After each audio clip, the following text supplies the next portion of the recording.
In this video, I want to describe a number of numerical statistical descriptors.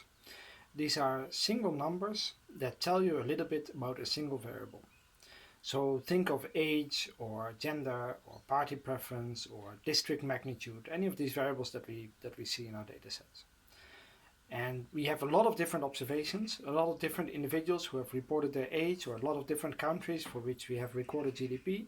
And we want to know a little bit about, on average, for a typical respondent or a typical country, what kind of GDP should we think of? And we might want to know something about how much this varies. So in a particular sample, do we have very young and very old people, or is everybody sort of middle-aged, or are these all younger people, etc.? So we want to have some numerical measures that, rather than this long list of numbers for every respondent an age or for every country GDP, we would like to have just one number or two or three numbers that tell us in a very quick way roughly where these numbers are, what the distribution is. And typically we have two sets of numbers that we can look at, two sets of statistics that we can calculate. One set has to do with where the center is of the distribution. What is the typical, what is the average respondent or country or party and so forth. And the other has to do with how much does it vary. So to think about the center, we will discuss three different measures: the mode, the median and the mean. And I will have a slide on each, so I'll discuss them in carefully. But they relate a little bit to the levels of measurements that we discussed before. We discussed before that we have categorical and scale variables. And then for the categorical variables, we said that sometimes the order matters, in which case we have an ordinal variable, and sometimes the order does not matter, in which case we have a nominal variable. And the different measures for the center of a distribution are applicable to different variables depending on how they are measured.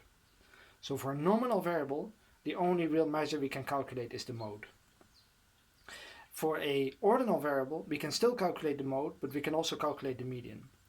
And for a scale variable, we can calculate the mode, but usually the mode is not so informative. We can estimate some statistical measure of the mode of the underlying distribution, but we won't really go there, but that exists. But we can certainly calculate the median or the mean. And they are helpful. And the mean you cannot calculate for any categorical variable.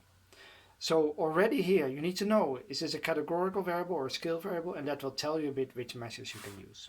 So the first measure that I want to discuss is the mode. And the mode is also by far the easiest one, and typical for a categorical variable.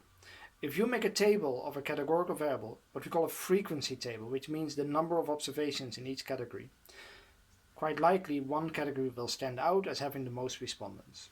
If I look at party preference and I make a table, I will see that one party will have more respondents than other parties. And that is called the mode.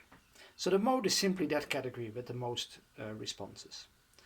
In a continuous variable, we can also make a plot of the distribution. We can see for every possible value how many cases there are, and you get a plot something like here on the right, and then the mode is the peak of that plot.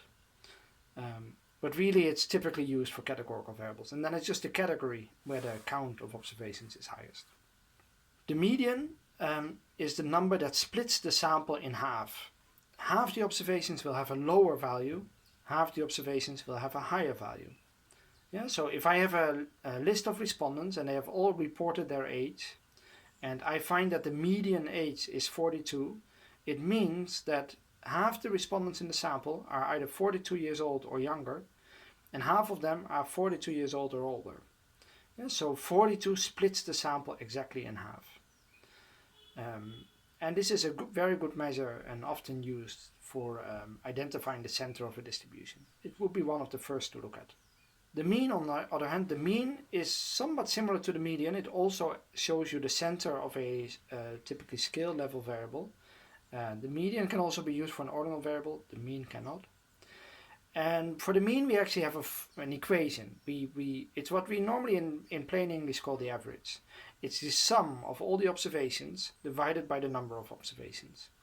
If we have the age in a survey with 1,000 respondents, we sum all these 1,000 ages together and we then divide by 1,000. And you will get the average age. and that is called in statistical terms the mean. Yeah, so the mean is the average age, which is the sum of all the ages divided by the number of observations. So sometimes you have to choose whether you want to report the median or the mean. So there's a number of features that play a role here.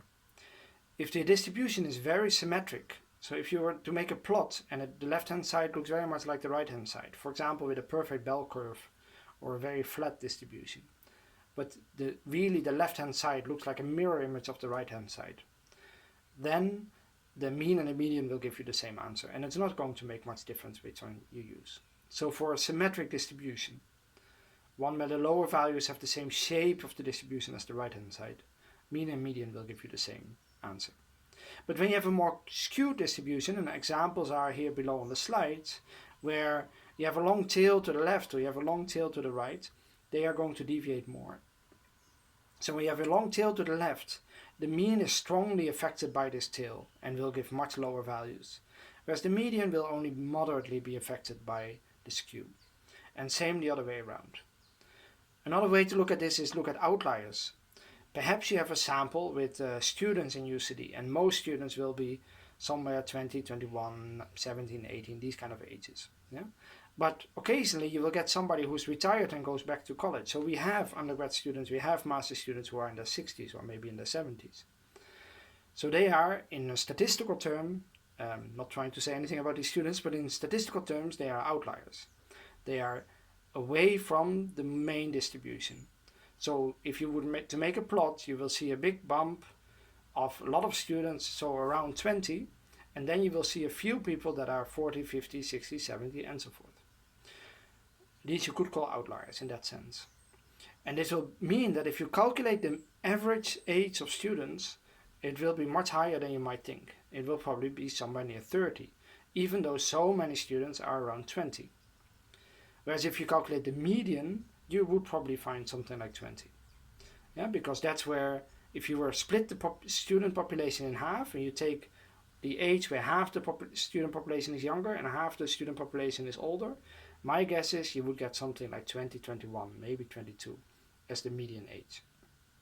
Whereas if you calculate the mean, my bet is that you would get closer, much closer to 30. So the mean is much more sensitive to outliers and the median is not. You can imagine if you split a sample in two and one observation is very high or very low, that will not really change where you split the sample in two. But for calculating the mean, it will immediately, that number will have a big impact on the calculation of the mean. Now the mean also has advantages, so where the median is more stable, more resistant to outliers and skewed distributions. The mean has more clear mathematical properties. We can provide a clear equation, and we really know how that equation behaves mathematically, and we can calculate with it much more easily than with the median. So I already said that we are looking at two types of measures that indicate the center of the distribution, and measures that indicate how much it varies around this center. And these are also called measures of dispersion. So let's name a few that are relevant, and then the next slide will have the most important ones. So the range gives you some indication. The range is simply the distance between the lowest and the highest number. It gives you some idea. So if I tell you the average age in this data set is 22, and the observations range between 17 and 30, then you have some idea of how it spreads. You know that the youngest ones in the data set are 17, the oldest ones are 30, and you know where the average is. The interquartile range gives you a little bit better impression, because if I said that it goes up to 30, you don't know whether there's only one observation around 30 and the rest more near the 20s, or there are many that are around that age, so you don't know how much it spreads. Yeah? The interquartile range gives you a better impression. It's very similar to the median, but instead of looking at the location where the sample splits between the lowest 50% and the highest 50%, the interquartile range looks at the lowest 25% and the highest 25%, and then the range between that. And just like the comparison with the median and the mean, this interquartile range is much less sensitive to outliers and gives therefore a much better indication of the actual spread of the data than the range does. That said, neither the interquartile range nor the range is used particularly often. These two, on the other hand, the variance and the standard deviation, are used very often, and they are more similar to the mean actually. So the variance is the, if we look at each observation and we look at the mean, so the average level, and we look at each individual observation, we can calculate how far is each individual observation away from the mean. So if I say the average age is 22, and I have an observation where the age is 28, then I can say that this is 6 away from the mean. And if somebody else is 17, then this is -5 away from the mean. So one good indication of how much it spreads is to look at all those numbers and look just at the distances to the mean. Now, if we would just sum them up, we would get a strange number, because +6 and -5 would sort of cancel each other out. And so, but they are actually quite far away from the mean. So what does that mean, right? So instead we take the squares. Yeah, so 6 becomes 36, -5 becomes 25, and if you then add them up, you get a much higher number. So we square all the distances from each observation to the mean, and then we look at the average squared distance. So we square them, we sum all those squares up, and we divide that by the number of cases, and you get the average squared distance from each observation to the mean. And that will tell you something about how much this data is spread. And this is called the variance. And then quite often we also look at the standard deviation, which is the same idea, same concept, but we take the square root. So the square root of the variance is the standard deviation. And the standard deviation is a little bit easier to interpret, because if the data is normally distributed, which for a lot of data might be the case, if the data has a normal distribution, the bell curve, then about 95% of the observations will be within 2 standard deviations from the mean. And about 69% will be within 1 standard deviation from the mean. So it has kind of an intuitive understanding. If I know that the age in my sample is on average 30 and the standard deviation is 5, I'm probably going to assume that it probably has some kind of normal distribution, and I'm going to say that about 70% or so of the cases will be between 27 and 33, and about 95% of the cases will be between 24 and 36. Yeah, and that makes my life a little bit easier. Yeah. Sorry, I think I had the numbers wrong there. So the mean 30 and a standard deviation of 5 means that 69% are between 25 and 35, and 95% between 20 and 40. Yeah, so within 1 standard deviation away from the mean, you will expect about 69% of the observations. Within 2 standard deviations from the mean, you would expect about 95% of the observations. Now this assumes a proper bell curve. This assumes a normal distribution. The variable does not have to have a normal distribution, but it means that it's a little bit more intuitive understanding than the variance, which is hard to read.